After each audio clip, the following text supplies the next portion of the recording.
பெரம்பலூரில் உள்ள தனியார் உணவகத்தில் பல நாள் பதப்படுத்தி கெட்டுப்போன மீனை வாடிக்கையாளர்களுக்கு பரிமாறியதாக புகார் எழுந்துள்ளது. பெரம்பலூர் 4 ரோடு செல்லும் பகுதியில் உள்ள தனியார் உணவகத்தில் சங்கப்பேட்டை பகுதியைச் சேர்ந்த வேலு என்பவர் தனது கர்ப்பிணி மனைவியுடன் உணவருந்த சென்றார். வஞ்சிரம் மீனை ஆர்டர் செய்தபோது பல நாள் பதப்படுத்தப்பட்ட மீன் போல இருந்ததாக கூறப்படுகிறது. இதுகுறித்து உணவக ஊழியர்களிடம் வாக்குவாதத்தில் ஈடுபட்டார். மேலும் இந்த சம்பவத்தை வீடியோவாக பதிவு செய்து சமூக வலைதளங்களிலும் பகிர்ந்துள்ளார். சொல்லுங்க, இது புது மீன் மட்டும் சொல்லுங்க. இந்த மீனை பார்த்து நீங்க சொல்லுங்க.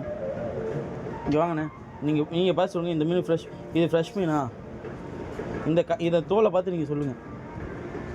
இந்த தோலை மனசாட்சிக்கு சொல்லுங்க. மனசாட்சிக்கு வந்ததுலேயே அது மிஸ் ஆகி வந்துருச்சு அப்படிலாம் சொல்லாதீங்க. ஆல்ரெடி ஹெல்த் இன்ஸ்பெக்டருக்கு அனுப்பியிருக்கேன். திருப்பி வேறு இடத்த யாருக்கு அனுப்பணுமோ அனுப்பிடுவேன். இது வந்து பழைய மீன், புரியுதுங்களா? இது பழைய மீன், இது ஏற்றுக்க மாட்டேன். அதெல்லாம் அண்ணா எப்படின்னா மிஸ் ஆகுது? உங்கள் வீட்டுக்கு கொடுத்துருவீங்களா? உங்கள் குழந்தைக்கு கொடுத்துருவீங்களா? என் ஒய்ஃபு கன்சீவாக இருக்குது. இதை நான் சாப்பிட கூட என்ன இருக்கும்?